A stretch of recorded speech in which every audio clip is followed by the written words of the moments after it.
आज हम लोग देख रहे हैं पुनीत कुमार राय की वस्तुनिष्ठ हिंदी। वस्तुनिष्ठ हिंदी में हिंदी साहित्य का इतिहास जो था उसको हम पढ़ चुके थे।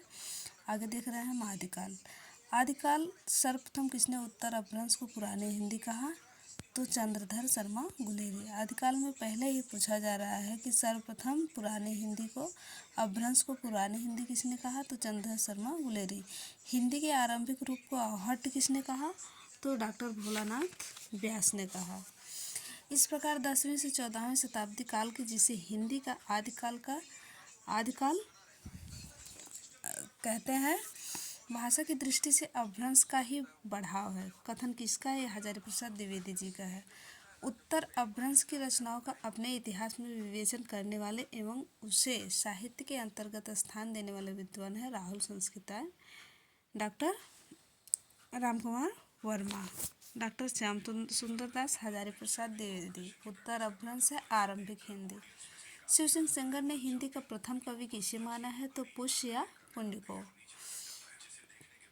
राहुल संस्कृत्यायन ने हिंदी का प्रथम कवि किसे माना है? सरहपा को। डॉक्टर गणपति चंद्र गुप्त ने हिंदी का प्रथम कवि किसे माना है? शालिभद्र सूरी को।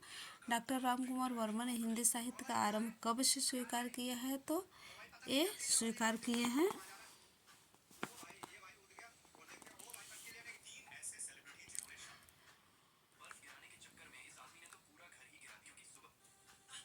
डॉक्टर रामकुमार वर्मा ने अपभ्रंश का प्रथम कवि किसे माना? स्वयंभू को। सर्वमत से विद्वान ने हिंदी का प्रथम कवि किसे माना है? सिद्ध कवि सरहपा को। सरहपा का समय बताया जाता है राहुल संस्कृत्यायन के अनुसार 739 ईस्वी, डॉक्टर विनय तोष भट्टाचार्य के अनुसार 633 ईस्वी। हिंदी काव्य धारा में सरहपा की कुछ रचनाओं का संग्रह किसने किया है? तो राहुल संस्कृत्यायन। किसी भारतीय भाषा में रचित इस्लाम धर्मावलंबी कवि की प्रथम रचना है अब्दुल रहमान कृत संदेश रासक जो लिखा गया वो 12वीं और 13वीं सदी के मध्य में लिखा गया। हजारी प्रसाद द्विवेदी ने हिंदी का प्रथम कवि किसे माना है? अब्दुल रहमान को। सामान्य रूप से हिंदी साहित्य का आरंभ माना जाता है सिद्धों की रचना से। ग्रंथ रूप में हिंदी की प्रथम साहित्यिक रचना है सर्वाकाचार, जो कि इसके लेखक हैं देवसेन शुक्ल जी ने पुरानी हिंदी को कहा है प्राकृताभास हिंदी या अपभ्रंश। ग्रियर्सन ने आदिकाल की अंतिम सीमा मानी है 1400 ईस्वी तक। आचार्य शुक्ल ने आदिकाल की अंतिम सीमा मानी है 1318 ईस्वी तक। डॉक्टर रमाशंकर शुक्ल रसाल ने आदिकाल की अंतिम सीमा मानी है 1900 ईस्वी तक। सामान्यतः आदिकाल की अवधि मानी जाती है 7वीं सदी के मध्य 14वीं सदी के मध्य तक। हिंदी साहित्य के आदिकाल का समय महाराजा भोज के समय से हमीर देव के समय तक किसने माना है? आचार्य रामचंद्र शुक्ल। आचार्य शुक्ल ने हिंदी साहित्य का आविर्भाव किससे माना है? प्राकृतिक की अंतिम अपभ्रंश अवस्था से।